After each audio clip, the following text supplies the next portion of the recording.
ঐক্যবদ্ধ সুন্নিয়তের জন্য আজকে আমরা পয়গাম তুলছি। এই সুন্নিয়ত কিভাবে ঐক্যবদ্ধ হবে, কোন ম্যান্ডেটে সুন্নিয়ত ঐক্যবদ্ধ হবে, এটার পয়গামও তৈয়ব শাহ বাজি আমাদেরকে দিয়ে গেছেন।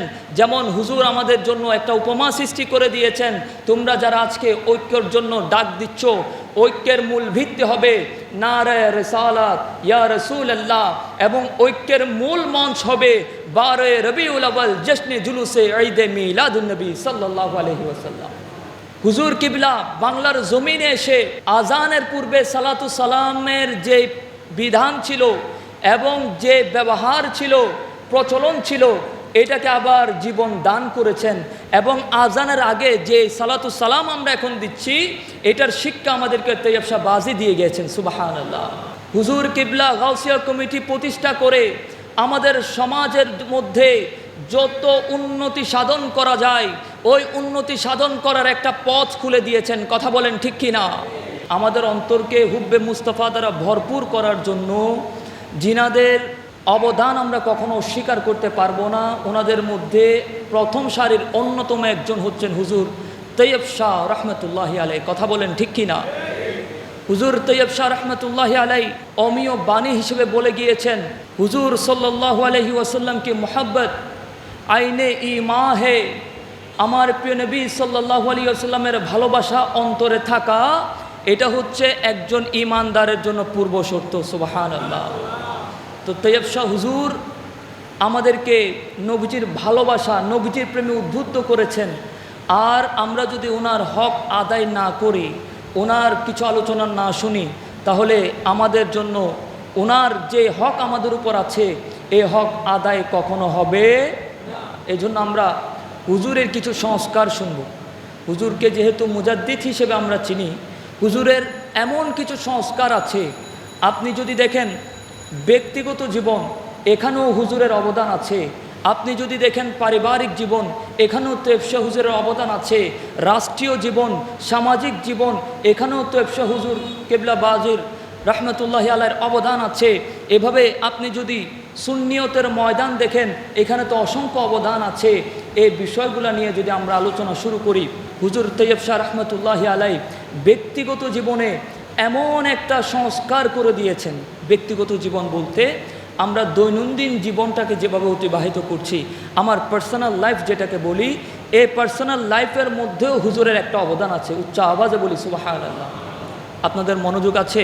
মওজুদা হুজুর কিবলা এবং পীরে বাঙ্গাল সাহেবের শাহ হুজুর কিবলা আমাদেরকে যখন বায়াত, তরিকতের বায়াত গ্রহণ করার দীক্ষা দেন, শিক্ষা দেন, তখন বলেন ও কাম করেঙ্গে জিসসে আল্লাহ ও রসুল রাজি হো। আমরা ওই কাজগুলো করব যে কাজগুলো করলে আল্লাহ এবং তার রসুল সাল্লাল্লাহু আলাইহি ওয়াসাল্লাম আমাদের উপর সন্তুষ্ট হবে। और वो काम नहीं करेंगे जिससे আল্লাহ ও রসুল নারাজ হো। আর ওই কাজগুলা করব না যে কাজগুলা করলে আল্লাহ এবং তার রসুল সাল্লাল্লাহু আলাইহি ওয়াসাল্লাম নারাজ হবেন। এই ওয়াদাটা আমরা করি না? তো এই ওয়াদাটা আমাদেরকে শিখিয়েছেন হুজুর তৈয়ব শাহ রহমতুল্লাহি আলাইহি। হুজুর আমাদেরকে ব্যক্তিগত জীবনে ওয়াদা করিয়ে দিয়েছেন। ব্যক্তিগত জীবনের সংস্কার মানে এই ওয়াদা নিয়ে হুজুর আমাদেরকে এটাই বলেছেন যে তোমরা যত কাজ করো না কেন, এমন কাজগুলাই তোমাদেরকে করতে হবে যে কাজগুলা করলে আল্লাহ এবং তার রসুল রাজি হবে। আর ওই কাজগুলা তোমাদেরকে ত্যাগ করে দিতে হবে, ওই কাজ থেকে তোমাদের দূরে সরে আসতে হবে যে কাজগুলা করলে আল্লাহ এবং তার রসুল নারাজ হয়ে যাবে। কথা বলেন ঠিক কি না? তো ব্যক্তিগত জীবনে আমরা এই কাজগুলাই করব যে কাজগুলা করলে আল্লাহ এবং তার রসুল রাজি হবে। ওই কাজগুলা ছেড়ে দেব যে কাজগুলা করলে আল্লাহ এবং তার রসুল নারাজ হয়ে যাবেন। তো এইটাই হচ্ছে আমাদের ব্যক্তিগত জীবনে তৈয়ব শাহ হুজুরের অবদান। কথা বলেন ঠিক কি না? এরপরে যদি পারিবারিক এবং সামাজিকভাবে দেখি, পারিবারিকভাবে আমাদের জীবনের যে সংস্কার, সামাজিকভাবে আমাদের জীবনের যে সংস্কার, হুজুর কিবলা গাউসিয়া কমিটি প্রতিষ্ঠা করে আমাদের সমাজের মধ্যে যত উন্নতি সাধন করা যায়, ওই উন্নতি সাধন করার একটা পথ খুলে দিয়েছেন। কথা বলেন ঠিক কি না? এই গাউসিয়া কমিটি বিশ্ববাসীকে দেখিয়ে দিয়েছে হুজুর তৈয়ব শাহ বাজি এই গাউসিয়া কমিটি কেন প্রতিষ্ঠা করেছেন। আপনি করোনাকালীন কথা বলেন, যখন বাবা তার ছেলের লাশ ধরতে ভয় পাচ্ছে, ছেলে তার বাবাকে দাফন করতে ভয় পাচ্ছে, কেউ কারো দিকে তাকাচ্ছে না, কারো দিকে ভ্রুক্ষেপ করার সুযোগ নাই, ওই সময়েও সবার প্রথমে যারা এগিয়ে গিয়েছে তারাই আমার গাউসিয়া কমিটির ভাই। কথা বলেন ঠিক কি না? এই গাউসিয়া কমিটি প্রতিষ্ঠা করে হুজুর অনন্য অনস্বীকার্য অবদানের কাছে আমাদেরকে ঋণী করে দিয়েছেন।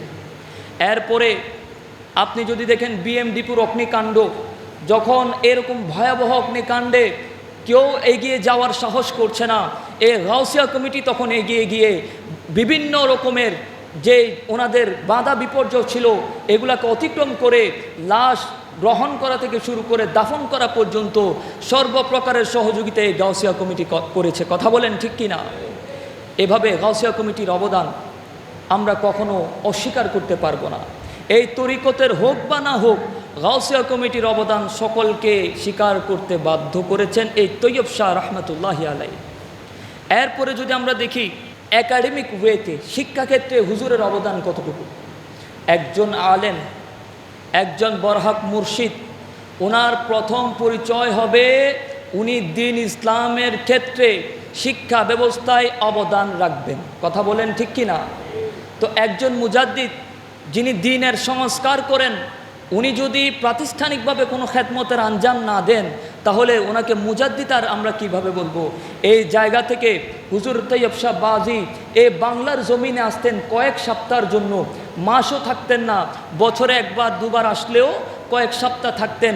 এই কয়েক সপ্তাহের মধ্যে শতাধিক প্রতিষ্ঠান নির্মাণের জন্য উনি নির্দেশনা দিয়েছেন। সুবহানাল্লাহ। এবং এই প্রতিষ্ঠানগুলো যেমন তেমন প্রতিষ্ঠান নয়, যে প্রতিষ্ঠানগুলো থেকে এখন প্রতি বছরে শত শত হাজার ঊর্ধ্ব শিক্ষার্থী তালেবে ইলম জ্ঞান আহরণ করছে। এবং এই জ্ঞান আহরণ করার পরে শুধু চট্টগ্রামের জমিনে নয়, 64টা জেলায় দ্বীন ইসলামের খেদমত এবং দ্বীন ইসলামের যে পয়গাম, মসলকে আলা হজরতের যে পয়গাম, এই পয়গামটা তারা ছড়িয়ে দিচ্ছে। কথা বলেন ঠিক কি না? তো দ্বীনি খেদমত এটাই, একাডেমিক খেদমত এটাই। তৈয়ব শাহ বাজি রহমতুল্লাহি আলাইহি আমাদেরকে শিক্ষা দিয়ে গেছেন, তোমরা যারা দ্বীনের খেদমত করতে চাও আগে প্রতিষ্ঠান নির্মাণ করো।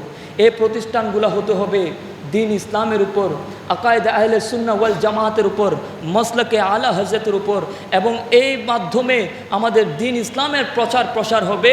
পাশাপাশি আমাদের যিনারা আলেম ওলামা আছেন, তোলাবা যারা আছেন, শিক্ষার্থী যারা আছেন, খেদমতগার যারা আছেন, ওনাদের জন্য একটা রিজিকের ব্যবস্থাও এই প্রতিষ্ঠান থেকে হয়ে যাবে। কথা বলেন ঠিক কি না? তৈয়ব শাহ বাজি রহমতুল্লাহি আলাইহি এই সংস্কার আমাদেরকে করে দিয়েছেন। হুজুর পরনূর সাল্লাল্লাহু আলাইহি ওয়াসাল্লামের জামানার পর থেকে সাহাবায়ে কেরাম পর্যন্ত, এবং আমি যতটুকু পেয়েছি হিজরি 300 এবং 400 শতাব্দী পর্যন্ত নামাজের পরে সালাতু সালাম, নামাজের আগে সালাতু সালাম এটার ব্যবহার ছিল এবং এটার প্রচলন ছিল। পরবর্তীতে একটা সময়ে এসে কিছু কুচক্রী মহল নামাজের আগে, আজানের আগে সালাতু সালামকে বন্ধ করে দিয়েছিল। হুজুর কিবলা বাংলার জমিনে এসে আজানের পূর্বে সালাতু সালামের যে বিধান ছিল এবং যে ব্যবহার ছিল, প্রচলন ছিল, এটাকে আবার জীবন দান করেছেন। এবং আজানের আগে যে সালাতু সালাম আমরা এখন দিচ্ছি এটার শিক্ষা আমাদেরকে তৈয়ব শাহ বাজি দিয়ে গিয়েছেন। সুবহানাল্লাহ। তো ওনার অবদান কম না বেশি? জানাজার পরে যে আমরা হাত তুলে মোনাজাত করি, এটাও তৈয়ব শাহ হুজুর আমাদেরকে শিখিয়ে গেছেন। এই প্রথাটা হুজুর আমাদের জন্য মুশকিল আসান করে দিয়ে গেছেন। এভাবে সুন্নিয়তের ঐক্যের জন্য আজকে আমরা দৌড়ছি, ঐক্যবদ্ধ সুন্নিয়তের জন্য আজকে আমরা পয়গাম তুলছি। এই সুন্নিয়ত কিভাবে ঐক্যবদ্ধ হবে, কোন ম্যান্ডেটে সুন্নিয়ত ঐক্যবদ্ধ হবে, এটার পয়গামও তৈয়ব শাহ বাজি আমাদেরকে দিয়ে গেছেন। যেমন হুজুর আমাদের জন্য একটা উপমা সৃষ্টি করে দিয়েছেন, তোমরা যারা আজকে ঐক্যের জন্য ডাক দিচ্ছ, ঐক্যের মূল ভিত্তি হবে নারায়ে রিসালাত ইয়া রাসূলুল্লাহ, এবং ঐক্যের মূল মঞ্চ হবে 12 রবিউল আউয়াল জশ্নে জুলুসে ঈদে মিলাদুন নবী সাল্লাল্লাহু আলাইহি ওয়াসাল্লাম। যে সিস্টেম, এটা হুজুর কিবলা আমাদেরকে আগে থেকে জানিয়ে দিয়েছেন। এখন এটার উপর আমল করা এটা আমাদের দায়িত্ব। হুজুরের যে দায়িত্ব ছিল, এই দায়িত্ব যথাযথ পুঙ্খানুপুঙ্খভাবে আদায় করে আমাদের জন্য দায়িত্ব এগুলাকে সুন্দরভাবে পরিচর্যা করে আমাদের জন্য দায়িত্ব আবার বন্টন করে গেছেন, যে দায়িত্বগুলো আমি পালন করেছি এগুলাকে কন্টিনিউ করা তোমাদের দায়িত্ব। অর্থাৎ এখন যারা আমরা আছি আমাদের দায়িত্ব হচ্ছে হুজুর কেবলার নকশে কদম অনুসরণ করা। হুজুর কেবলা যেভাবে আমাদেরকে পথ প্রদর্শন করেছেন ওই পথ অনুসরণ করে আকায়েদে আহলে সুন্নাত ওয়াল জামাতের উপর ও অটল থেকে মাসলাকে আলা হযরতের উপর নিজের জীবনকে উৎসর্গ করে দেওয়া। কথা বলেন ঠিক কি না? এগুলাই হচ্ছে হুজুর কেবলার সংস্কার। এছাড়া হুজুর কেবলা প্রসঙ্গে আমরা প্রায় তো জানি হুজুর কেবলা 7 বছর মতান্তরে 8 বছর বয়সে আজমির শরীফ ভ্রমণ করেছেন এবং খাজা গরিবে নওয়াজ রাহমাহুল্লাহ ওনার সাক্ষাৎ দিদার লাভে ধন্য হয়েছে।